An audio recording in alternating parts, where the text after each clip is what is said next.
साथियों नमस्कार। हाजिर हैं आज एक नए प्रेरक प्रसंग के साथ में, जिसका शीर्षक है दगा किसी का सगा नहीं।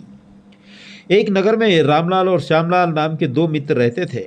दोनों व्यापारियों के पुत्र थे, अतः व्यापार करने में निपुण थे।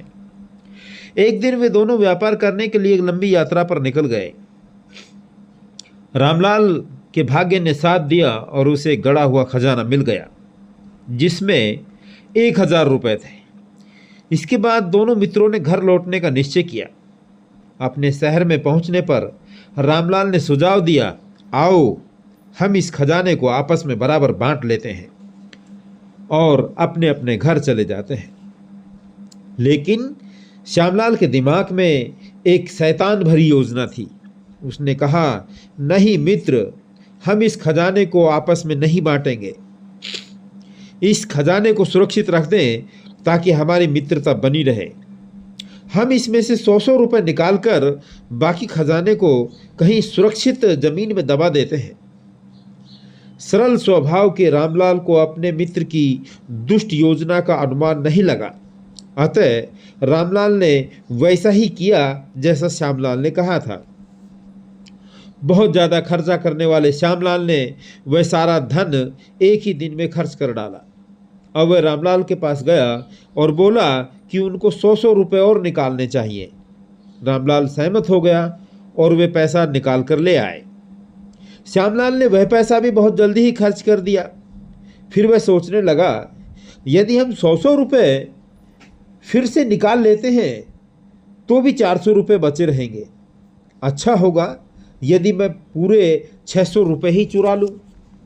श्यामलाल ने पूरा धन निकालकर उस घड़े को वापस जमीन में ही गाड़ दिया। 1 महीने बाद श्यामलाल रामलाल के पास जाकर बोला, चलो हम वह गड़ा हुआ धन आधा आधा बांट लेते हैं। श्यामलाल तैयार हो गया। उन्होंने उस घड़े को खोदकर निकाला तो वह खाली था। श्यामलाल ने तुरंत रामलाल पर उसकी चोरी का आरोप लगा दिया। रामलाल आश्चर्यचकित रह गया और उसने इस आरोप का विरोध किया। सच्चाई का पता करने के लिए दोनों न्यायाधीश के पास पहुंच गए। न्यायाधीश ने उन दोनों का बयान सुना और इस मामले का फैसला करने का उपाय सोचने लगा। श्यामलाल ने कहा, हुजूर, वास्तव में क्या हुआ इसकी गवाही वन देवी है। आप कल उस स्थान पर आइए जहां हमने वह धन गाड़ रखा था और स्वयं वन देवी से सच्चाई का पता कर लीजिए। न्यायाधीश मान गया। उस रात श्यामलाल ने अपने बाप को इस बात के लिए तैयार कर लिया कि वह उस स्थान के निकट स्थित पेड़ की कोठर में जाकर बैठ जाएगा।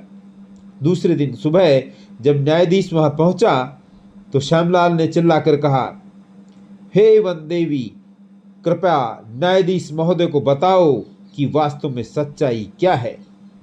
पढ़ाए हुए तोते की तरह उसके बाप ने पेड़ की कोठर से कहा, रामलाल ने ही धन चुराया है। न्यायाधीश ये सुनकर रामलाल को उचित दंड देने का विचार करने लगा। इसी बीच रामलाल ने पेड़ के कोठर में कुछ सूखे पत्ते और टहनियाँ डालकर उसमें आग लगा दी। कुछ ही क्षणों के बाद श्यामलाल का बाप जगह जगह झुलसा हुआ उस कोठर से बाहर आया।